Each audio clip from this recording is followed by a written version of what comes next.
Assalamualaikum warahmatullahi wabarakatuh. Pada kesempatan kali ini kita akan membahas tentang materi teks eksplanasi. Ya, apa itu teks eksplanasi?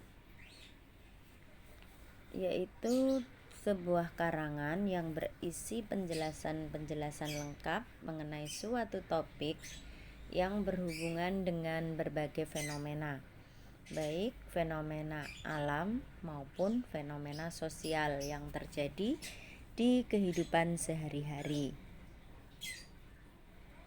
Teks ini bertujuan untuk memberikan informasi sejelas-jelasnya kepada pembaca agar paham atau mengerti tentang suatu fenomena yang terjadi. Pengertian dan tujuan dari sebuah teks eksplanasi.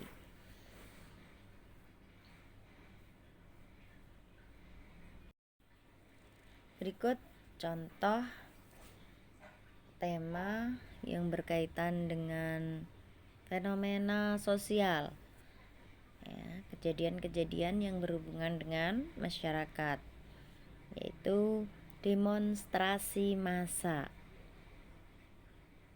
Di sini dijelaskan para mahasiswa berdemo di gedung MPR Jakarta pada tahun 1998.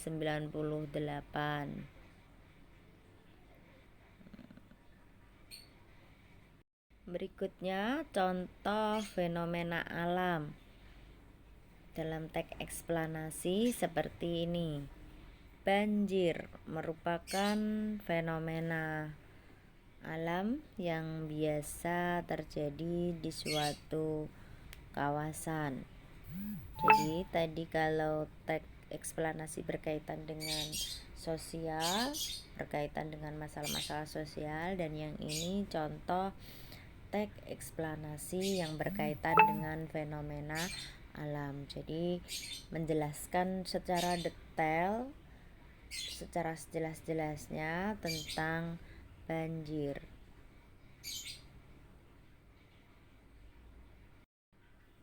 Contoh lain, ini ada bacaan dengan judul Gempa Aceh. Jadi ini menjelaskan bagaimana terjadinya gempa Aceh secara detail, sehingga nanti pembaca itu mengetahui bagaimana proses terjadinya gempa yang mengakibatkan berbagai hal. Nih, silahkan dibaca terlebih dahulu.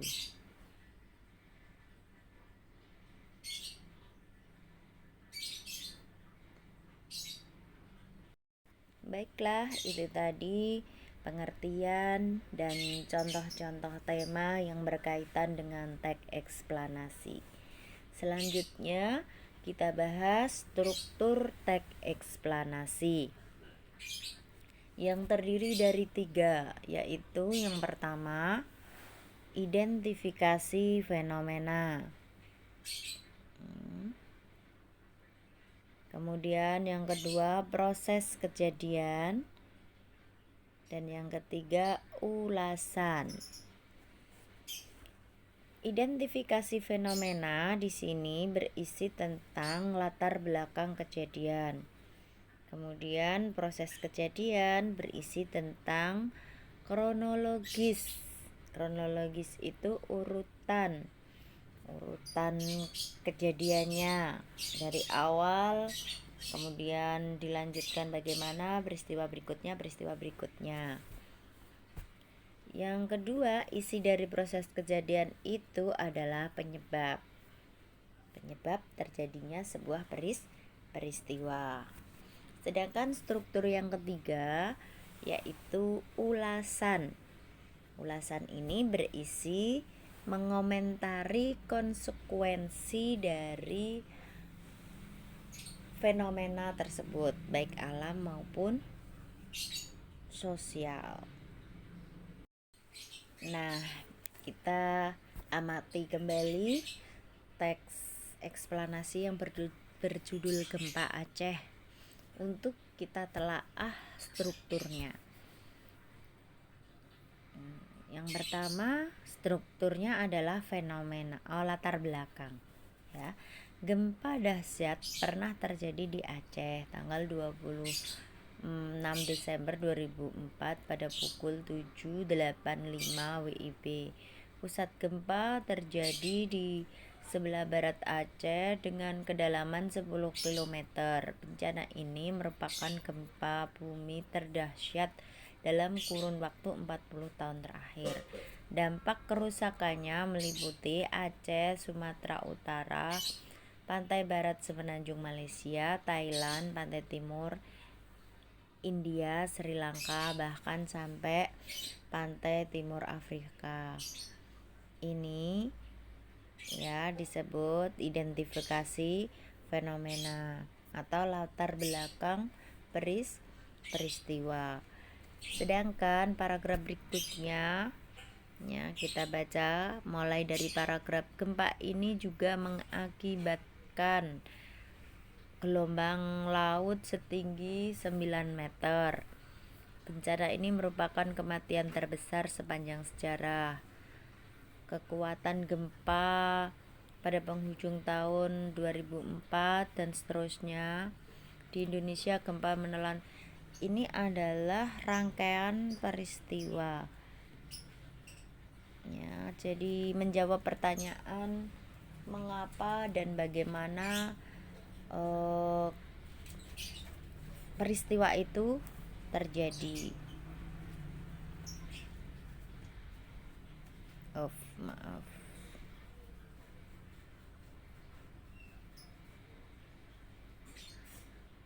Berikutnya adalah struktur yang ketiga, yaitu ulasan atau komentar. Mengomentari konsekuensi dari peristiwa itu. Di sini berupa paragraf terakhir. Ini ada kata gempa ini cukup besar untuk membuat seluruh bola bumi ikut bergetar.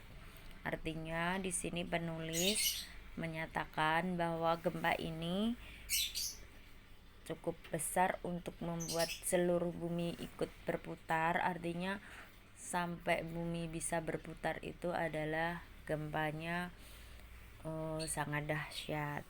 Demikian contoh analisis struktur teks eksplanasi dari fenomena alam yang berjudul gempa bumi.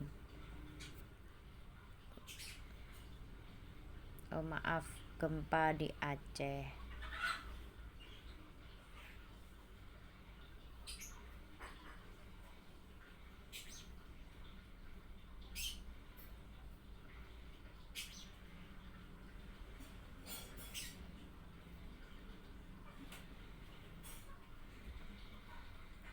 Eli adik tapi kayak hasilnya. Duh, kok gak tersimpan? Kok yang tersimpan ini? Iyalah mang mama. Cek ngene, burung tak simpan. Endi simpane, Dek? Iki yo, cending.